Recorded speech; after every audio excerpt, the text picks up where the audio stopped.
Hello everybody, welcome to this morning. It's Sunday the 9th of May and I was thinking of calling this Stories and Birdsong because whenever I review it you can always hear the various animals who are around my garden. I thought I would tell today because it is the date that we normally have a festival here in Wingerworth. It's like a Wingerworth Community Festival and I come along and do some storytelling, and last year I did a virtual set for them, but they're not really being able to do anything this year because of obviously COVID, but I thought it was still nice to dedicate today's tale to that festival. So what to tell? I was thinking I'd do a origin creation story because there's lots and I enjoy looking at them. I discovered a new one a couple of weeks ago and they're a lot of fun, and they're all so different but they each have the same common theme, and I just think they're nice to look back at where people think we came from. As you can imagine, every culture has a myth or a creation story. The ones that I'm not going to tell today include the Bible, which says how the world was created in 7 days.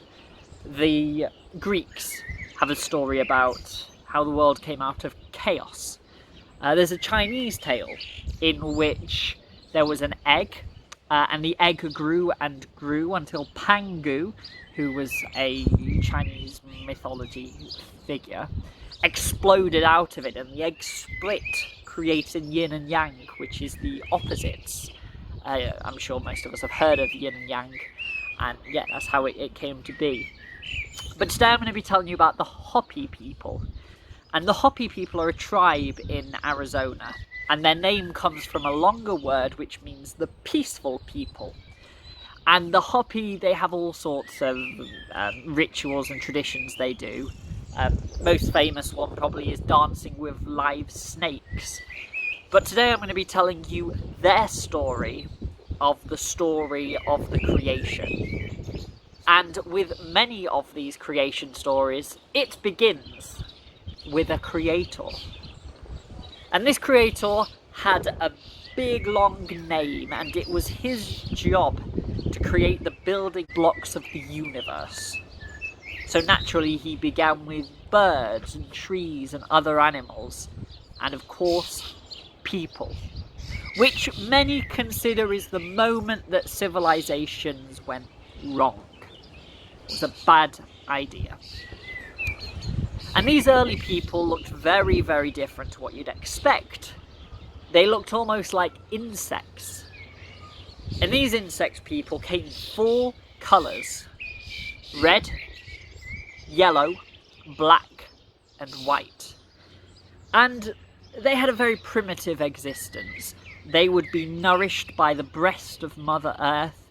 They would be one with each other and the animals. And they had a soft spot in the top of their head which they could communicate directly with the Creator.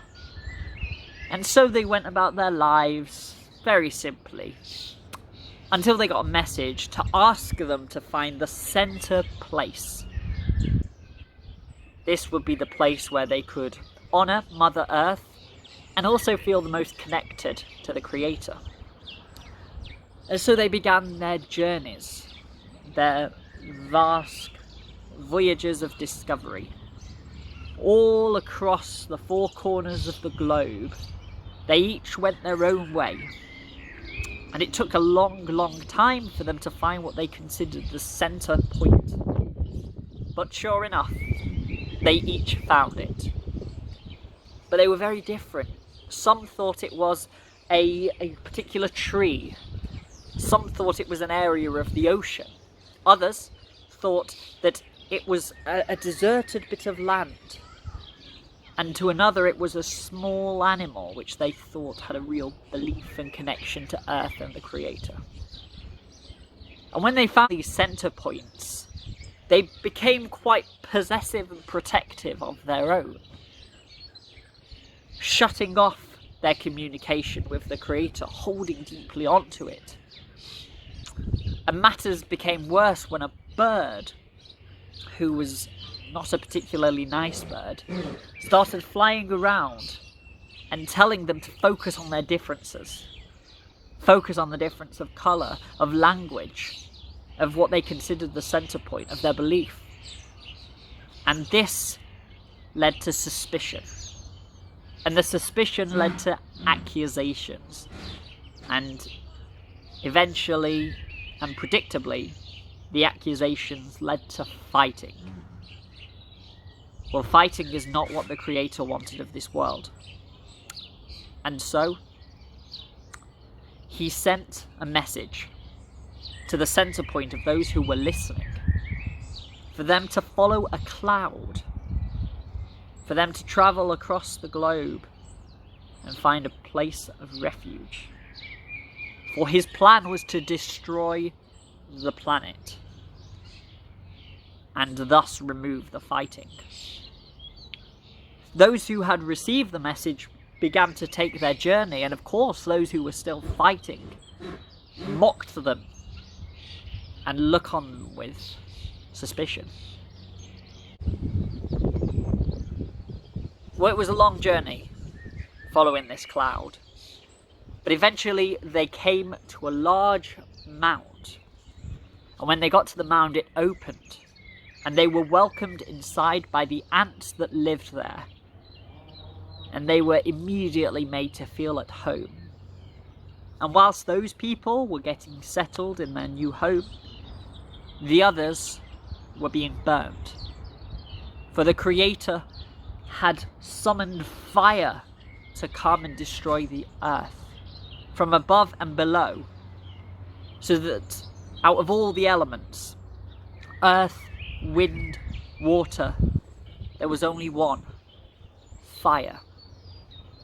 And when the world was completely engulfed in flame, the Creator stopped burning. And they all just waited for the earth to cool and become habitable again. Meanwhile, inside the mound, the ants were making the people feel very at home indeed. But waiting for the world to open again meant that the ants had to give a lot of their supplies to the people. And often they hadn't eaten. And they had to tighten their belts, and this is why ants today have very, very tiny waists from where they gave all their food away. Well, the weeks and months passed, and the knock on the mound came, and the mound opened, and the people went out into the second world. And these people had developed during their time with the ants. They had developed new skills and new abilities. They immediately set about creating small villages.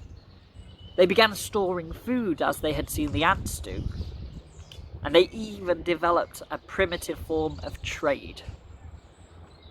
It was a simple existence, but the people were happy enough, doing what they do. And of course, keeping the belief with the Creator, which now included singing a particular song at a particular time in a particular place. And they did this, of course they did. They were very, very loyal to the Creator. But sure enough, materialistic goods that they were trading became the predominant thing on people's mind.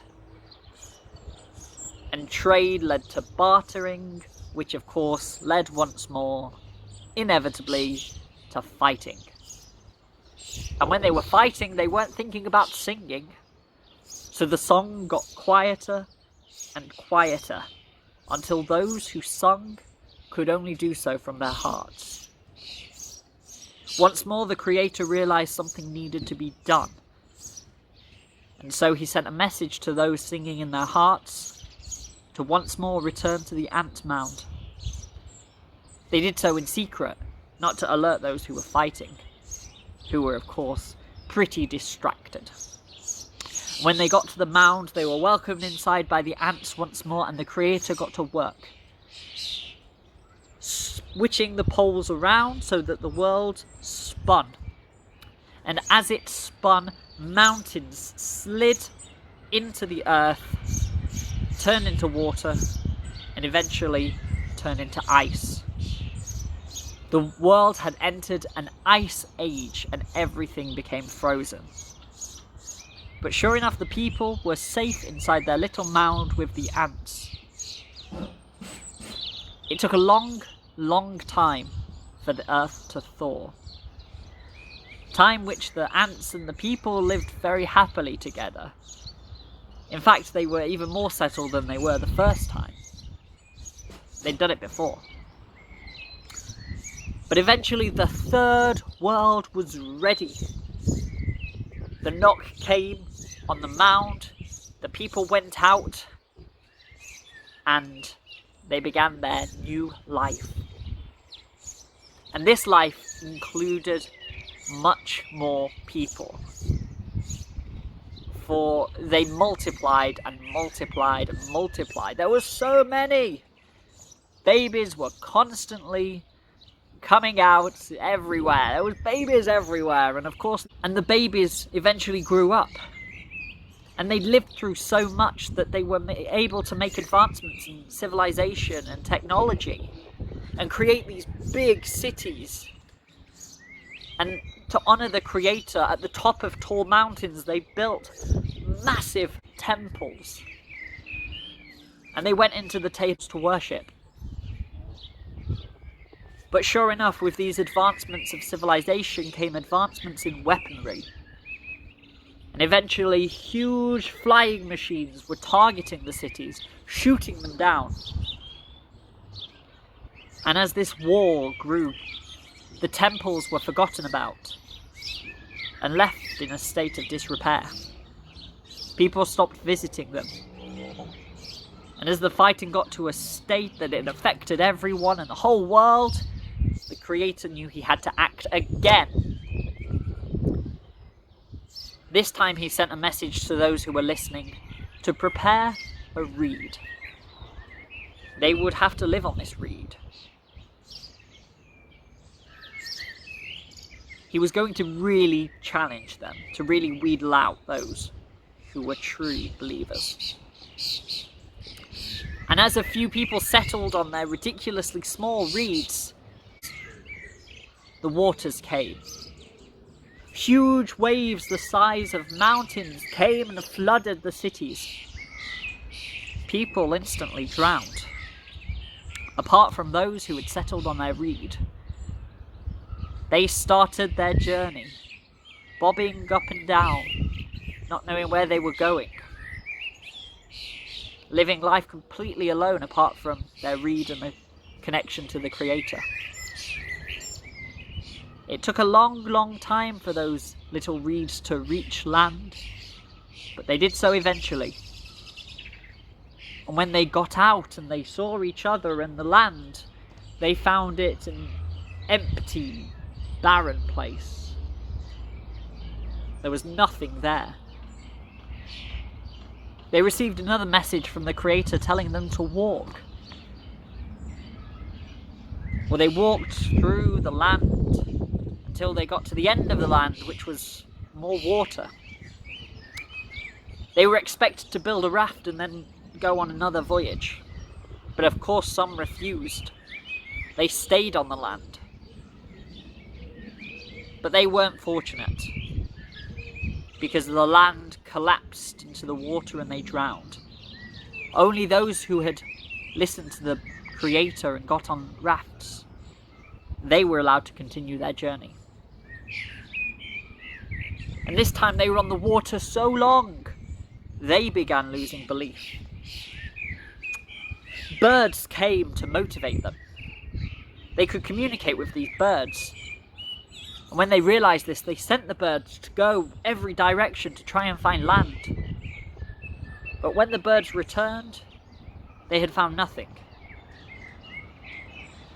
It was as if they were trying to paddle uphill. But they kept going, That was the only thing they had. They could only keep going forward. And sure enough, they landed on more land. Empty, barren land. And they had to travel across this land, build more rafts, and take those rafts on another journey through the water. And this happened multiple times, until finally, at long last, completely exhausted and tired and with big long beards, they landed on an island. And on this island, in the flesh, was the Creator. And the Creator welcomed them on and spoke to each and every one of them, telling them how they were about to enter a world where they would make a new life. But this world was going to be relentless and hard and unforgiving. And eventually it too would be destroyed. And they would be spared if they kept their belief. And just like that, the Creator was gone. And the small collection of people were allowed to settle in this new world. And where they settled eventually became Arizona, where the Hopi people live even today. But they know deep down that one day the end of this world is going to come just like the previous. And that's why their flame of belief burns that little bit brighter than perhaps some. That's why they try and live a good life, to keep the Creator in favour. And I think what we can all learn from this tale of the Hopi people is that war is inevitable. Battles and fighting and conflict is always going to happen. It's up to us whether or not we get involved. It's up to us whether or not we join. Or whether or not we keep the peace. And we keep our own flame burning just as bright. Yeah. And it was his job to create the building. That's why ants today have very, very tiny belts. And this is why ants had to build more rafts and go once more on a water journey. What a journey it was. And of course, they had to travel over this land